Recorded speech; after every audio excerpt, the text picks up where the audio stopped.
허균이 잘 살다가 책을 후손한테 물려줬으면 문제가 없는데, 알려진 것처럼 허균은 역모죄에 걸려서 사형당합니다. 물론 역모죄를 저질렀는지 어떤지는 잘 모르겠어요. 저는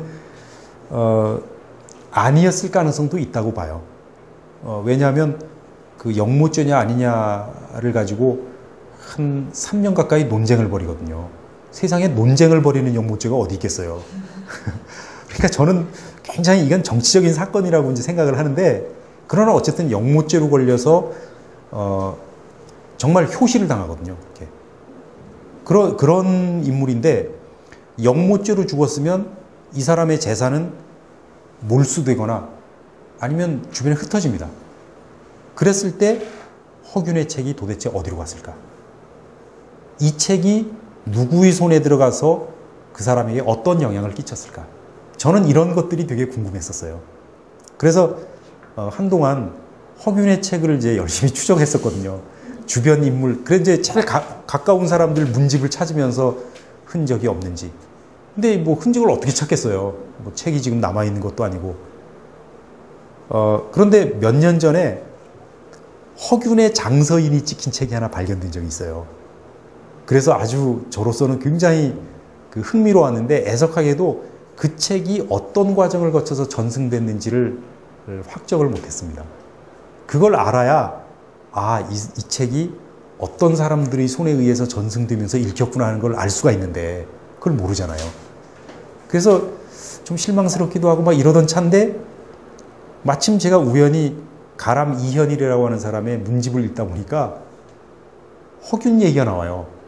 그게 17세기 후반 사람인데, 그러니까 허균이 죽은 지 한 8, 90년 이후에 살았던 사람인데, 이 양반이 자기가 수원에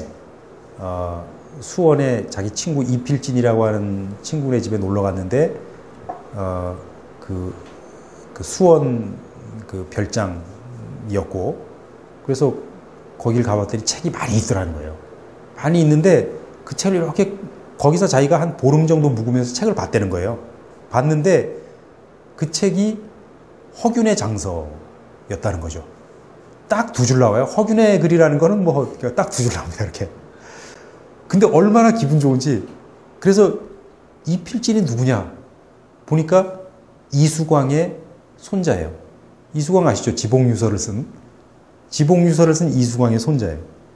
자, 그러면 그 책이 지봉 이수광한테 넘어갔다는 거를 우리가 알 수가 있잖아요. 이수광하고 허균은 아마 천안매부지간인가 그래요. 가까운 사이입니다. 잘 매치가 안 되는 조합이긴 하지만 하여간 서로 그렇게 인척관계거든요.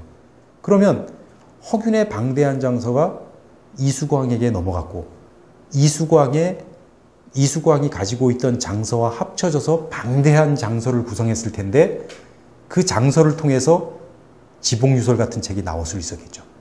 지봉유설은 아시다시피 백과전서식 책입니다. 그거는 다양한 분야의 내용을 다 세분화해서 항목화하고, 거기에 따라서 수많은 책들을 인용해가지고 책을 구성한 거거든요. 그러니까 정말 백과사전이죠. 백과사전을 쓰려면 책이 많아야 되잖아요. 이 사람이 쓸 수 있었던 것도 바로 그런 장서가 없었더라면 아마 못 썼거나 썼더라도 오랜 기간이 걸렸거나, 또 오랜 기간이 걸려 썼더라도 지금보다 덜 충실한 책이 됐을 가능성이 높다고 저는 생각을 합니다.